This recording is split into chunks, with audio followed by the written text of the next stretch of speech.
गोविंद दो खड़े काकेला। नमस्कार दोस्तों, जय श्री कृष्ण। अध्याय 4 श्लोक 29। अपाने जोहिति प्राणम प्राणे अपानम तथा परे प्राण अपान गति रुद्रा प्राणायाम परायण। સરળ ગુજરાતી અર્થ થાય છે કે અન્ય કેટલાક યોગીઓ અપાન વાયુ એટલે આપણે અંદર જે શ્વાસ લઈએ એને અપાન વાયુ કહેવાય. એ અપાન વાયુમાં પ્રાણવાયુને હોમે છે. એટલે કે અંદર જે શ્વાસ લઈએ છીએ એની અંદર બહાર કાઢાતા શ્વાસની હોમી દે છે. તો કેટલાક પ્રાણવાયુમાં અપાન વાયુનો હોમ કરી દે છે. અને કેટલાક લોકો તો એવા હોય છે જે પ્રાણાયામના પરાયણ યોગીઓને પ્રાણ અને અપાન બંને વાયુની ગતિને રોકીને કુંભક કરીને શ્વાસ ઉપર કાબુ મેળવે છે. એમાંથી આપણને જાણવા શું મળે કે કૃષ્ણ અહીં અર્જુનને સમજાવે છે કે શ્વાસોશ્વાસ એ માત્ર જીવતા રહેવાની જૈવિક ક્રિયા નથી, પણ એને મનને કાબુમાં રાખવાનું એક રિમોટ કંટ્રોલ છે. અપાને જોઈતી પ્રાણ યાને કે શ્વાસને અંદર ખેંચવું એને પૂરક કહેવાય. પ્રાણ અપાને તથા પરે એટલે કે શ્વાસને બહાર કાઢવું એને રેચક કહેવાય છે. પ્રાણ પાન ગતિ રુદ્રા યાને કે શ્વાસને રોકી દેવું એને કુંભક કહેવાય છે. તો અમુક યોગીઓ એવા હોય જે બહાર નીકળતા શ્વાસને ધીમો પાડી શકે છે, ઊંડો શ્વાસ અંદર ખેંચે છે અને તેને વ્યવસ્થિત રીતે લેવાનો અભ્યાસ કરે છે. યોગીઓની ભાષામાં આને પૂરક કહેવાય છે. આનાથી ફેફસામાં ઓક્સિજનનું પ્રમાણ વધે છે અને લોહી છે શુદ્ધ થાય છે.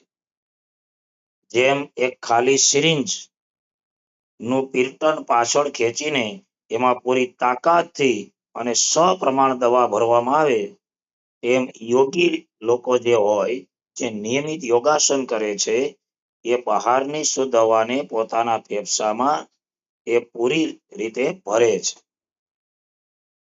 પ્રાણ અપાને તથા પરે એટલે કે શ્વાસને બહાર કાઢવો જેને રેચક કહેવાય છે.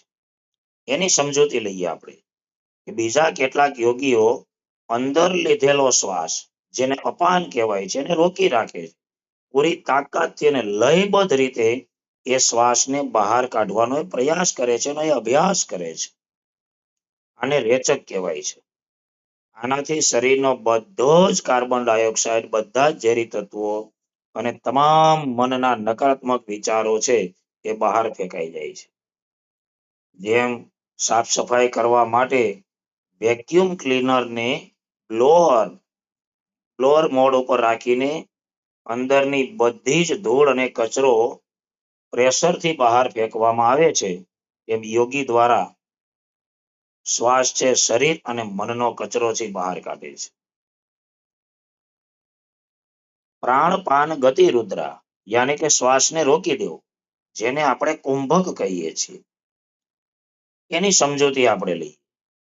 આ પ્રાણાયામની સૌથી ઉચ્ચ કક્ષા છે, જેમાં યોગી લોકો શ્વાસને અંદર કે બહાર લેવાની બંને ગતિ સંપૂર્ણપણે રોકી દે છે, કુંભક કરે છે. જ્યારે શ્વાસ સાવ રોકાઈ જાય છે ત્યારે મનના ચંચળ વિચારો પણ આપોઆપ થંભી જાય છે અને ધ્યાન એકદમ ઊંડું બને છે. વ્યક્તિ ધ્યાન મગ્ન બની જાય છે. જેમ દિવાલ ઘડિયાળનું લોલક ડાબે કે જમણે, અંદર કે બહાર ફરતું હોય ત્યાં સુધી અવાજ અને ગતિ ચાલુ રહે છે, પણ જ્યારે એને બરાબર વચ્ચે પકડીને સાવ સ્થિર કરી દેવામાં આવે ત્યારે એકદમ શાંતિ છવાઈ જાય છે. પ્રાણાયામમાં કુંભક મનને આવી જ રીતે સ્થિર કરી દે છે. સાર ભગવાન અર્જુનને સમજાવે છે કે અર્જુન, મન બહુ ચંચળ છે પણ તે શ્વાસ સાથે જોડાયેલું છે.